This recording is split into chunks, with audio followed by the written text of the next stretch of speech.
ప్రార్థన చేసుకుందాం. మా పరమ తండ్రి యేసుక్రీస్తు ప్రభువా, పరిశుద్ధాత్మ దేవుడా, త్రియేక దేవ, మీ వాక్యం మేమందరము సంఘముగా ధ్యానించబోతుండగా పరిశుద్ధాత్మ దేవుని నడిపింపు కోరుతున్నాం. ఇచ్చిన దానికి వందనములు, ధన్యవాదములు. ఉపదేశంలో అడ్డగింప ప్రయత్నం చేస్తున్న సాతాను, చీకటి, అంధకార శక్తులన్నిటినీ యేసు నామములో ఈ క్షణమే వెలగొట్టుచు మహిమ, ఘనత, ప్రభావం అన్ని మీకే ఆరగిస్తూ యేసయ్య పరిశుద్ధ నామములో అడిగి వేడుకుని పొందినాము తండ్రి, ఆమేన్. బైబిల్ ఇప్పి తెలుగులో మీకా అంటారా, మైకా అంటారా? మీకా పుస్తకం తీయండి. మీకా పుస్తకంలో 2వ అధ్యాయం తీయండి. మీకా పుస్తకంలో 2వ అధ్యాయం తీయండి. బిగ్గరగా ఒకరు మైక్ తీసుకుని మీకా 2వ అధ్యాయంలో 10వ వచనం. ఈ దేశము మీ విశ్రాంతి స్థలము కాదు, మీ విశ్రాంతి స్థలము కాదు. మీరు లేచి వెళ్ళి వెళ్ళిపోవుడి.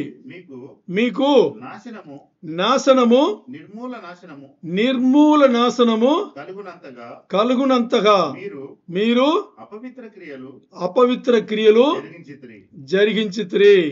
వ్యర్థమైన మాటలు పలుకుచు. అంతే చాలు. ఈ వచనం వినగానే ఎంతమందికి భయం పుట్టింది? ఈ వచనం అర్థమైందా? ముందుగా అర్థమైతే భయం రావాలి.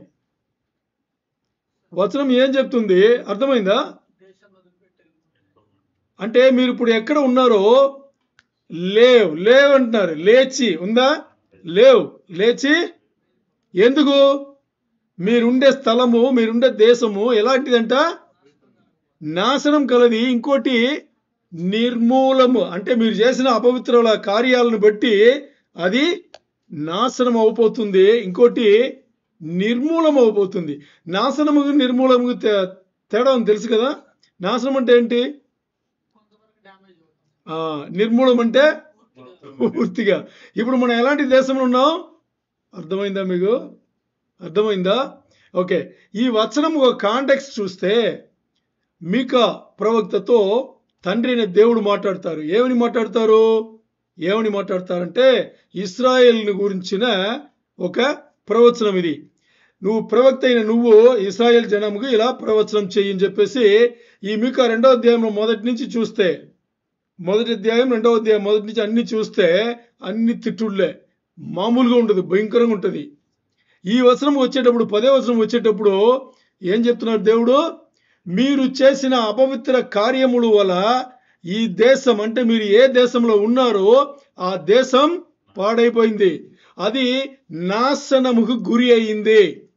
నాశనం మాత్రం కాదు, నిర్మూలం చేస్తా.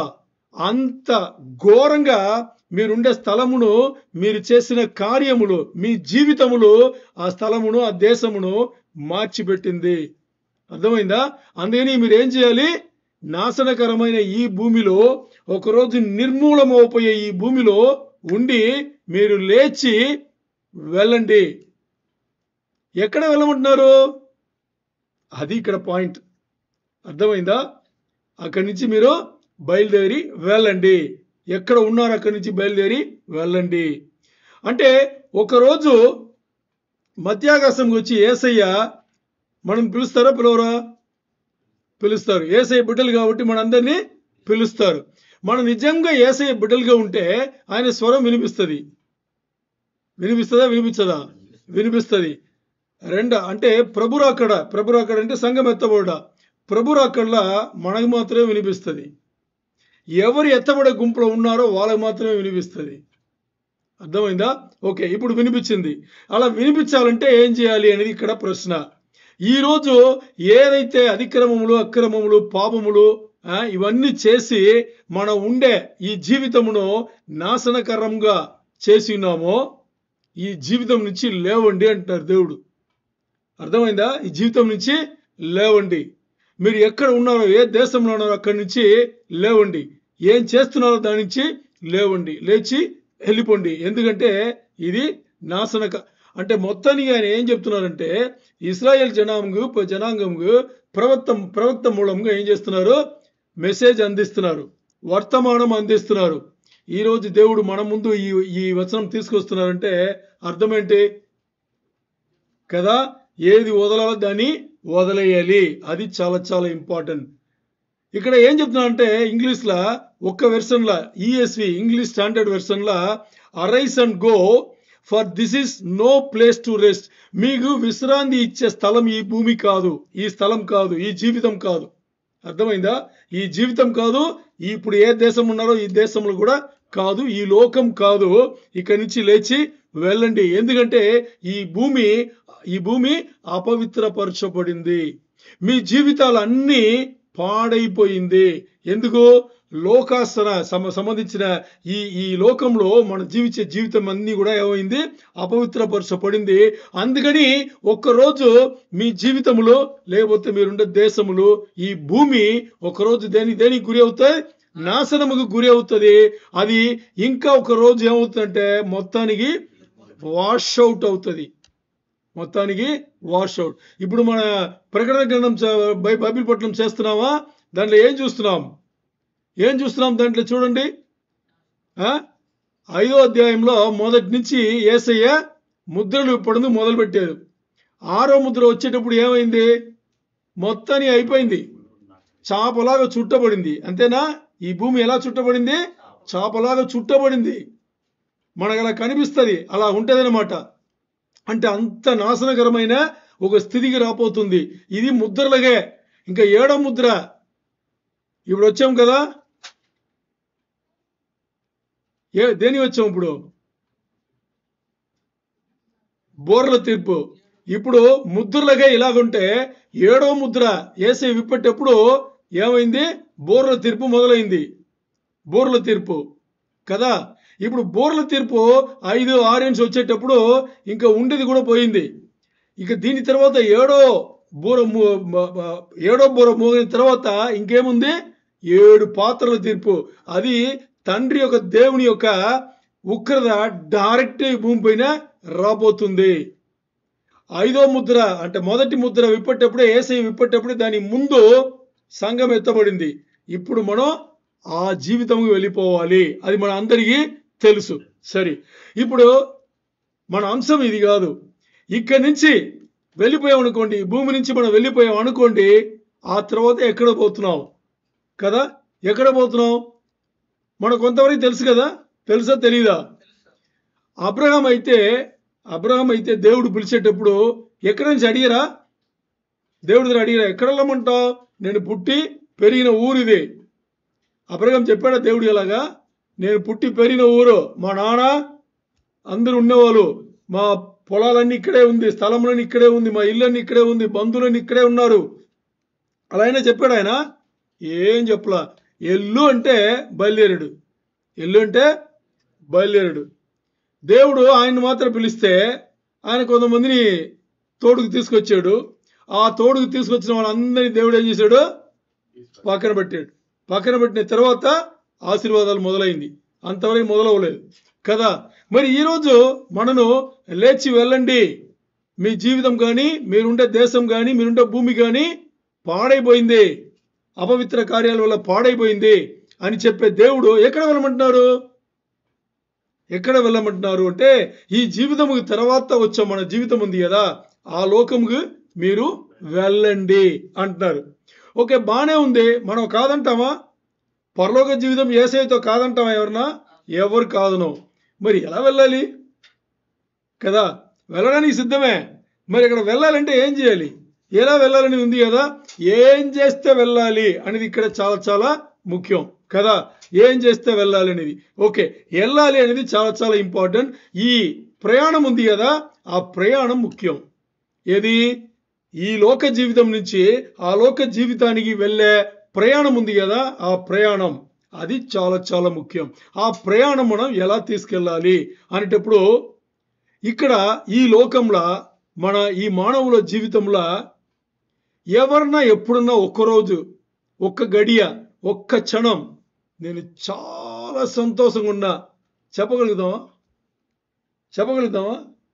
ఎందుకు చెప్పలేకపోతున్నాం? చెప్పండి, ఎందుకు చెప్పలేకపోతున్నాం?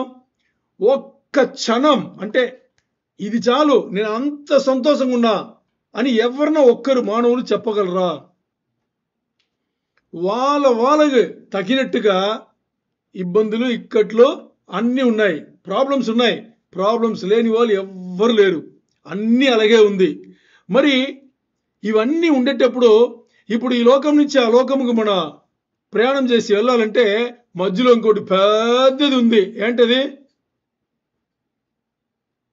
హలో, ఏంటి? ఈ లోకం నుంచి, ఇది భూమి కదా, ఈ లోకం నుంచి రోజు ఇబ్బందులే, ఇక్కట్లే, కష్టాలే పడుతున్నాం. అన్ని పడినా కానీ మరి ఈ లోకం నుంచి ఆ లోకంకు వెళ్ళాలంటే మధ్యలో చాలా పెద్ద విషయం ఒకటి ఉంది. ఏంటది? ఏంటి? మన చచ్చిపోయేది, మన మరణం, మన డెత్ ఉందా లేదా? ఎవరన్నా చనిపోండి వెళ్తారా అక్కడికి? ఎవరన్నా చనిపోతుందే కదా. ఓకే, ఒక్కవేళ మన బతుకు, మన ఈ జీవిత కాలంలోనే యేసే మధ్యాకాశం నుంచి పిలిస్తే మరణించాల్సిన అవసరం లేదు. అర్థమైందా?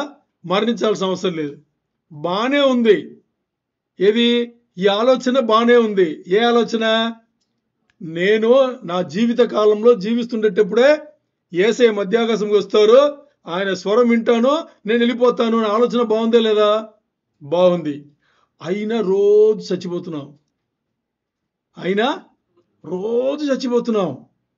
నా ఎవరన్నా ఒక్క చెప్పండి, నా మరణం పలానా సంవత్సరంలో, పలానా నెలలో, పలానా వారంలో, పలానా రోజు, పలానా గడియలో, ఆ క్షణం నా మరణం చెప్పగలరా?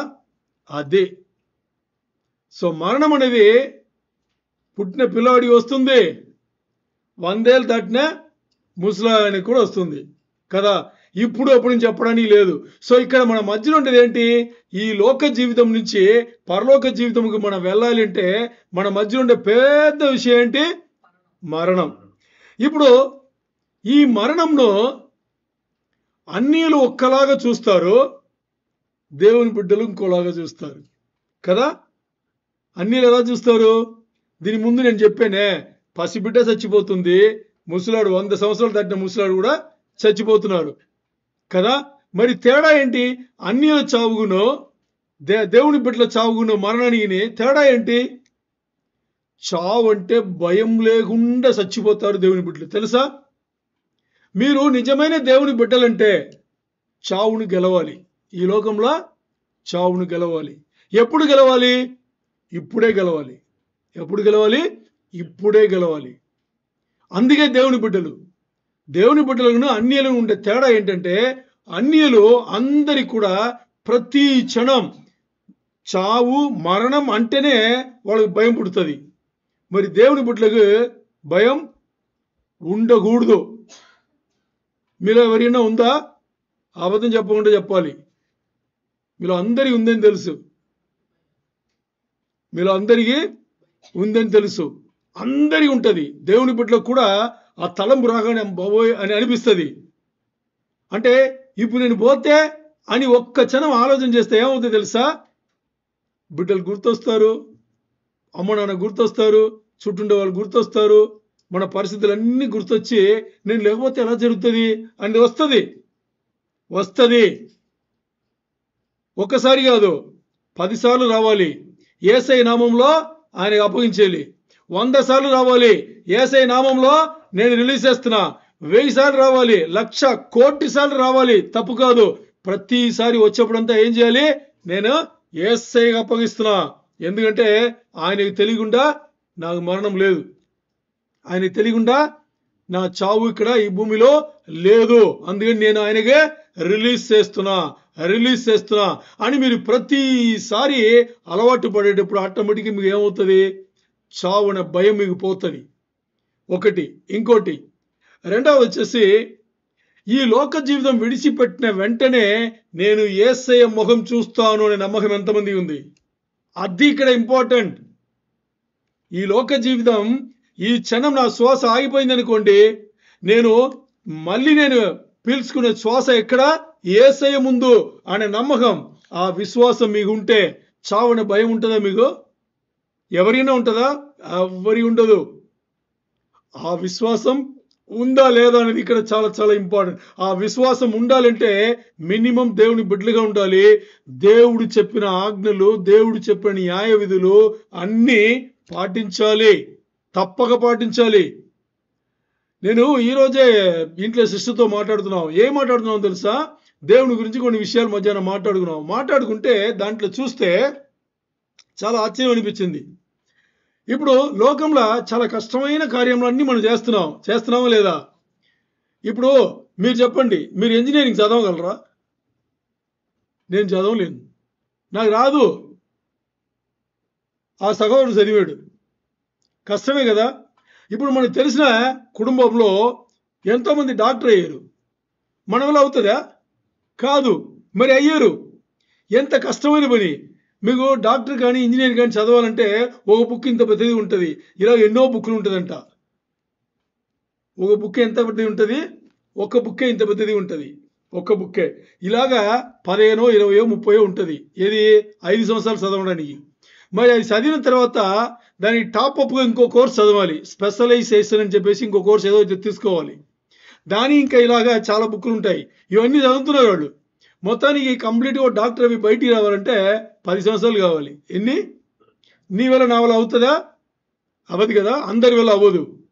అంత కష్టమైన పని మనుషులు చేసేస్తున్నారు. మరి దేవుని రాజ్యంలో వచ్చి స్వార్థ ప్రకారం దేవుని ఆజ్ఞలు కానీ న్యాయ విధులు కానీ పాటించాలంటే చాలా చాలా సులభం, చాలా చాలా తేలిక. మన వల్ల అవుతుందా? అవ్వదు. ఎందుకు? కష్టపడే అన్ని అలవాటు చేసుకున్నాం. మనకి ఈరోజు ఒకటి చాలా సింపుల్గా ఉంటే దాన్ని తీసుకోవట్లా. కష్టంగా ఏదో ఒకటి ఇవ్వండి, భయంకరంగా చదువుతారు. ఇప్పుడు చాలామంది ఈ బైబిల్ పైన డిగ్రీలు చేస్తున్నారు, అది చేసేస్తున్నారు. అది కష్టం యాక్చువల్గా, తెలుసా మీకు? అది కష్టం, చాలా కష్టం. BTH, bachelor of theology, master of theology, ఇవన్నీ చేసేస్తున్నారు భయంకరంగా. దాంట్లో కొన్ని క్రమములు ఉంటుంది, రూల్స్ ఉంటుంది, బాగా భయంకరంగా ఉంటుంది. అవన్నీ చేసేస్తున్నారు. మరి దేవుని రాజ్యంలో నిజమైన దేవుని బిడ్డగా జీవించిన బాబుని అదే వ్యక్తిని చెప్తే వాళ్ళ వల్ల కాల. ఏది? మాస్టర్ ఆఫ్ థియాలజీ చేసిన వాళ్ళ వల్ల కాల. ఒకరిద్దరు ఉంటారేమో తెలియదు మనకు, కాల. కష్టపడి చదివి కష్టపడి ప్రయత్నం చేసే అలవాటైన మనకు చాలా సులభంగా చాలా తేలికగా ఉండే ఈ సువార్త మనకి, దేవుని ఆజ్ఞలు దేవుని న్యాయ విధులు మనకి రావట్లా. ఇప్పుడు ఇవన్నీ దాటి మరణమును దాటి మనం వెళ్ళాలి.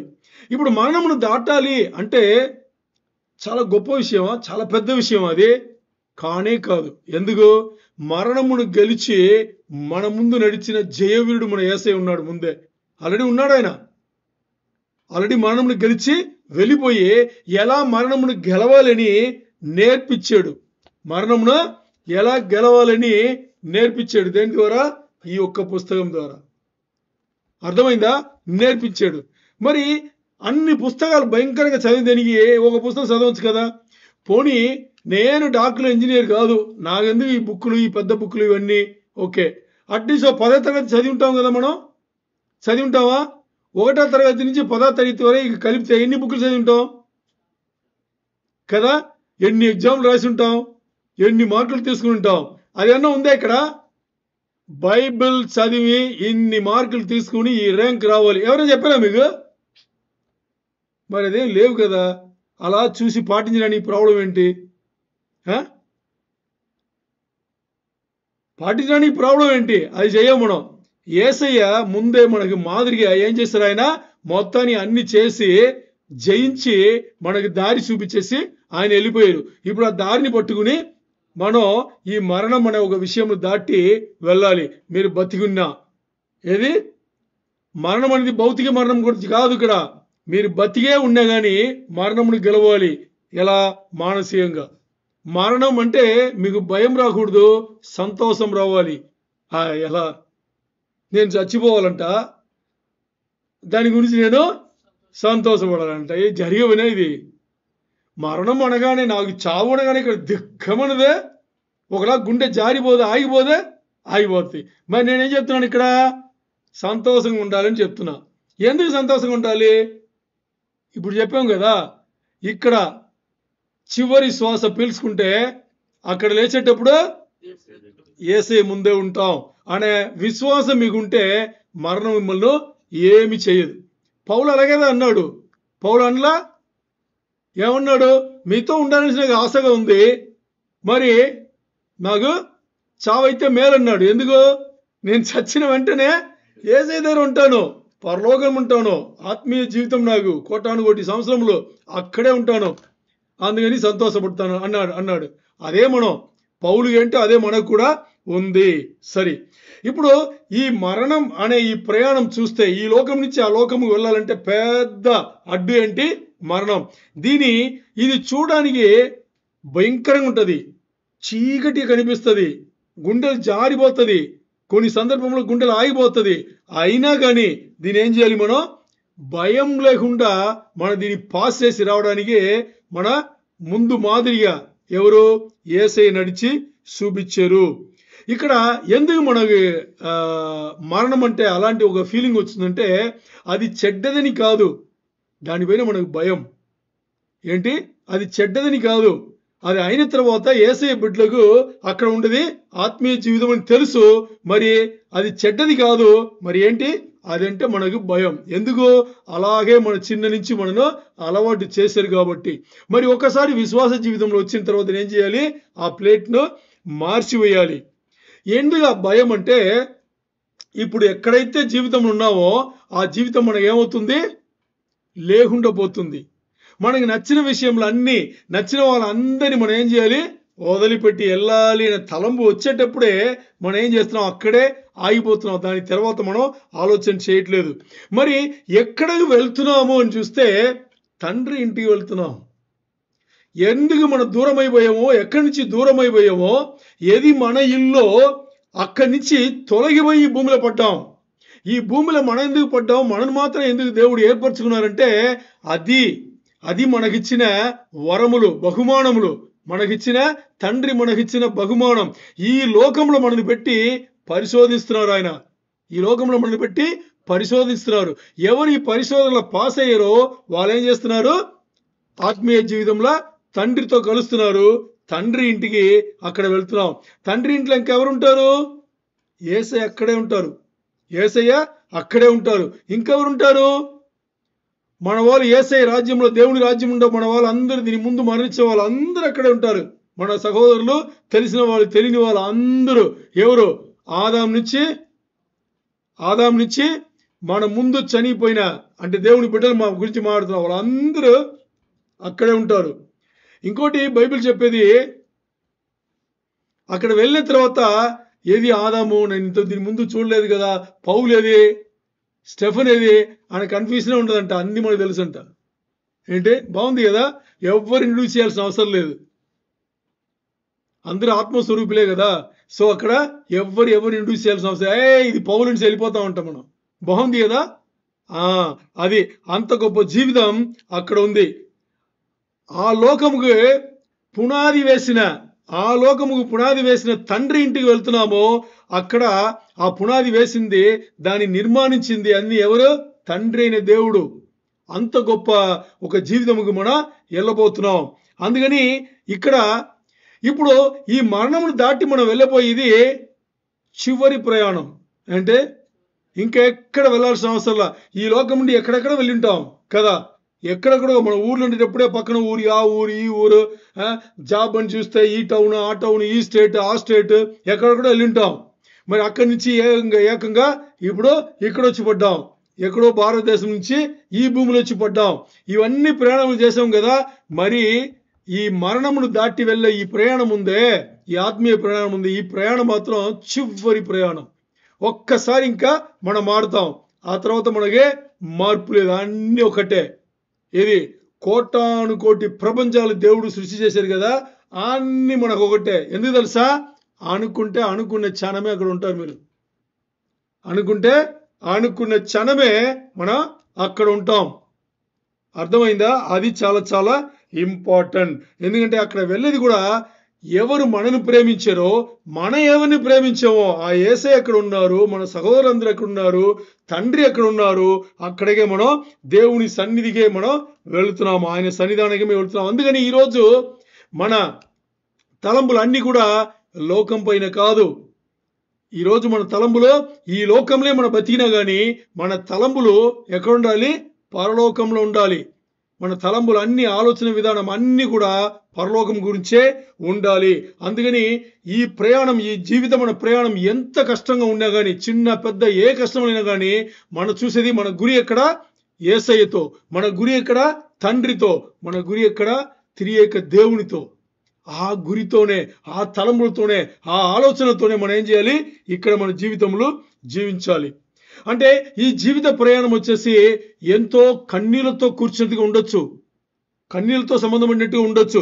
మరి ఇదే మన ఇక్కడి నుంచి ఒక మంచి ప్రదేశముకు వెళ్తున్నామంటే ఎంత బాగుంటుంది. మీకు తెలుసా, ఈ లోకంలోనే మీరు దేవుని బిడ్డలైన ఒకే కారణం చేత, బాగా అర్థం చేసుకోండి, నేను దేవుని బిడ్డలైన ఒకే కారణం చేత ఈ భూమికి పంపించాను. ఇదే లోకంలో, ఇదే ఈ మిడిల్ ఈస్ట్ కంట్రీ ఉంది కదా, దీంట్లో ఇలాంటి భూమి లేదు.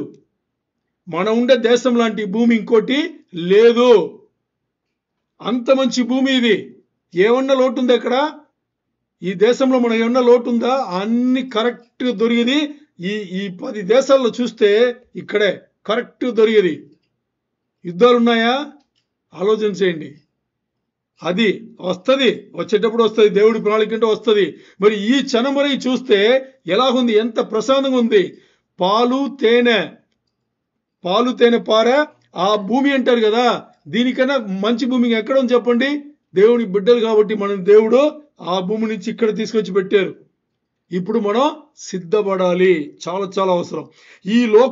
ఈ లోకంలో ఎన్నో ఉడుదుడుకులు ఉంటుంది. మరి అన్ని కూడా మనం ఏం చేయాలి? ఈ ఉడుదుడుకులు అన్నిని కూడా మెట్ల పైన మనం చూసుకుని ఎక్కి దేవుని దగ్గరికి చేరాలి. ఎందుకంటే ఈరోజు మన ప్రార్థన ఎలా ఉండాలి అంటే, యేసయ్యను మనం అడగాలి, మమ్మల్ని సిద్ధపరచండి దేవా. దేనికి? నీ కృప ద్వారా మమ్మల్ని ఇంకొకసారి సిద్ధపరచండి. దేనికి? ఈ లోక జీవితంను వదిలేసి, ఈ లోక జీవితంలో ఎంత ఉడుదుడుకులున్నా, ఏమి ఇబ్బందులున్నా, ఇక్కట్లున్నా, ఏది ఏమైనా కానీ ఈ లోక జీవితం నుంచి మమ్మల్ని నీ కృప వల్ల మమ్మల్ని పాస్ చేసి నీతో రావడానికి, తండ్రితో కలవడానికి మాకు కృప చూపించండి, మమ్మల్ని సిద్ధం చేయండి. అందుకని మేము మా ప్రాణం వదిలేటప్పుడు మేమేం చేయాలి? మిమ్మల్ని చూడాలి, అక్కడ మీతో కలిసిపోవాలి అని ఈరోజు మన అందరు కూడా ఏం చేయాలి? ప్రార్థన చేయాలి. అందుకని ఇక్కడ మీకా ప్రవక్త మాట్లాడినట్టుగా ఎవరిని? ఇశ్రాయేల్ జనాంగం చూసి చెప్పేది, లేచి వెళ్ళు, ఇక్కడ ఉండద్దు అంటున్నారు. అంటే ఈ లోక జీవితంలో వాళ్ళకి చెప్పింది వాళ్ళ ఆ విచ్చలవిడి జీవితమును వదిలేసి దేవునికి దగ్గర అవ్వమని అప్పుడు మాట్లాడింది. ఈరోజు మనతో మాట్లాడే దేవుడు ఏం చేస్తున్నారు? మన జీవితంలో ఏదేది అడ్డుందో, దేనికి? ఈ లోక జీవితమును, ఈ ప్రయాణమును చక్కగా చేసి మరణం అనే ఈ అడ్డును మనం తొలగించుకుని, అంటే మానసికంగా తొలగించుకుని ఏం చేయాలి? ఆ లోక జీవితముకు తండ్రితోను, యేసయ్యతోను, త్రియేక దేవునితో కలవడానికి మనం ఏం కావాలి? యేసయ్య కృప మనను సిద్ధపరచాలి. అర్థమైందా? దేవునికే మహిమ కలుగును గాక.